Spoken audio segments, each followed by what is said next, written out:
is Dash from Orange is the New Black, and you're tuning in to Vocab Magazine.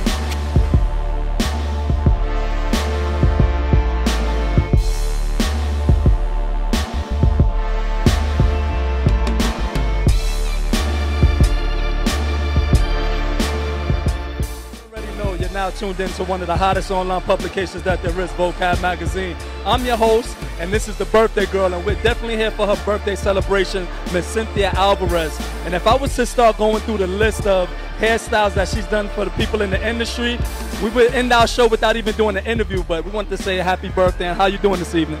I am amazing. I am over the moon today. I'm so happy. We definitely want to talk about your illustrious career. Styling hair, you've done some for some of the best. Talk to us about what inspired you to want to get into hairstyle. Well, really my family. We have a huge, there's a lot of women in my family basically, and we always did each other's hair growing up. We were all the same age, you know. And I never thought of it as a career because, you know, when you grow up in the Bronx and, you know, they're like, okay, it's something practical, something that's going to pay the bills. Creativity isn't really honed, and it's not taught, and it's not accepted really, you know, so I always did it, and I just follow my dream. I want to know about the connection with you and Dascha. Dascha is my heart. I mean, I've been working with her not even over a year yet, and we've just connected. She's such a real person. She has a really beautiful, beautiful heart, and so, you know, being Latina, you know, she's from New York. We connected on that level, and we just became the best of friends. She's really awesome. All right, so, I mean, it may be two people that you didn't do hair for in the industry, but name some of the celebrities that you haven't worked with that you would love to, you know, touch their hair up. Okay, so obviously Beyonce, obviously J-Lo. I haven't done Nia Long. I think she's gorgeous. I would love to touch her hair. Who else? Erykah Badu, because she's so funky and creative and edgy and just, you know, very soulful and vibey. Probably the ones I would really like to work with. You know, this year, has really been an amazing one. You know, I really didn't expect it. I've gained so many new clients in different realms of the industry, from actresses, you know, some reality stars, and while still maintaining my, you know, music roots. So that's been awesome, you know, expanding into different, you know, worlds and meeting different people, and, you know, and then my son, you know, he's 3, and I'm really excited to see the growth that he has and how I'm, you know, influencing his decisions. And, you know, just being a mom and being a celebrity hairstylist, it's not easy, you know, and it's a challenge constantly every day, you know, and I can't put my son to sleep because I'm getting home at 1 in the morning from a photo shoot or a video shoot. So, you know, just thanking God that, like, I can just have it all. I feel like I have it all. My son, my family, and my career.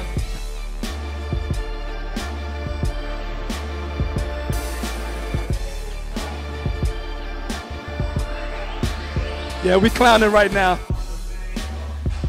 But this is how you got to do it with Vocab Magazine. But let's go right into our interview. And this is the hostess for the night for Miss Cynthia Alvarez's birthday bash. We have to give it up for Dascha Polanco. How are you tonight? Hi guys, how are you? We're pretty good. Of course, we want to talk about your career and all that, but before we get into that, talk to us about the connection with you and Cynthia. Well, Cynthia's my hairstylist. And I'm here in support of her. I think she's an amazing, talented individual.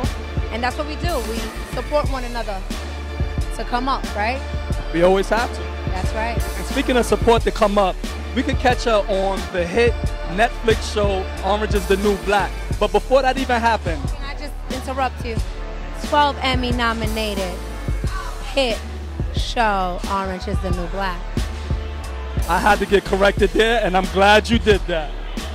12 nominated. But back to the support issue. Before you got into acting and stuff like that, well, you was into acting before, but then you pursued a career in nursing, right? Yeah. And your fiance is the one that had to give you that push to pursue acting again. So is it safe to say we owe it to your fiance for us to be able to see you on Orange is the New Black now? We actually owe him giving me that support that I needed to start my career. But as far as me being in Orange is the New Black, that's my hard work, baby. That's me. Most certainly, and you know, you have a New York City background, Brooklyn. You also was raised in Miami as well, too. Talk about, you know, how that affected, you know, you traveling between Brooklyn and then going south to Miami. How did that affect your career going towards acting? Well, that was at a younger age in high school, but I did get to take advantage of that because I belong to the Florida Thespian Society, and I practiced theater there, a lot of theater. and eventually coming back up to college here. I practice theater again. But pretty much it kind of like allowed me to embrace the South and suburban places and tropical places. So I'm blessed to have been able to live in two opposite polar sides.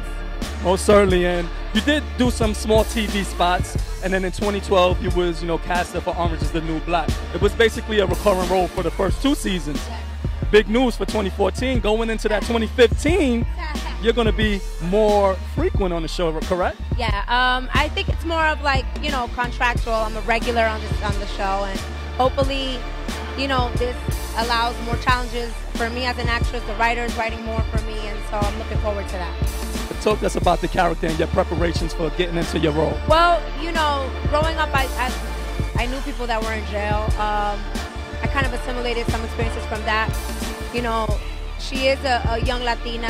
It does come from, like, I don't want to say unnormal, but like a hard upbringing. And I think that, I psychologically prepare. I use some of my psychology to prepare for the role. I also watch like MSNBC Locked Up Abroad, and then SNBC like Locked Up, like women in jail, to kind of like assimilate from that. So we also, we basically want to touch base on challenges. You already spoke about challenges. You have a fiance, 2 children. How was it with the workload and family life? How do you balance that all out? Well, actually now I'm more flexible with the fact that I'm not in a 9 to 5 and I'm not a manager at a hospital and I'm not on 24 hours. I'm doing what I love to do, and I'm able to like fit it more into my life. I'm happier. The little time that I have, I like enjoy it with them, as opposed to when I was not so happy. It was more so like I was exhausted, So we can look forward to seeing you on the big screen, right? You're going into a comedy called Cobbler, right? Yeah, the Cobbler. That's my goal, big screen TV, and continue being grounded. However, achieving my goals, movies, broaden my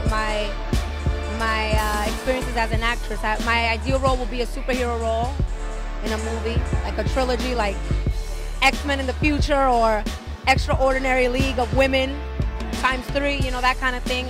But we'll see what happens. Definitely have that superhero swag. Yeah, I would actually control time. The most powerful, sexiest women on earth, or something. I don't know. Something egotistical. Absolutely. So talk to us about some of the other projects that we can look forward to beside an Orange is the New Black and the Cobbler. Well, there's some coming that I can't discuss yet, but it's always like right now, season 3, the Cobbler, and let's see what else I dip my little hands into. We'll see. We want to say thank you for your time. We're not going to hold you up much longer. She got to get back to being a host for Miss Cynthia Alvarez. But here you have it, Miss Dascha Polanco, Orange is the New Black. Make sure y'all tuned into Netflix and check her work out. Anywhere, any place. Netflix, Orange is the New Black.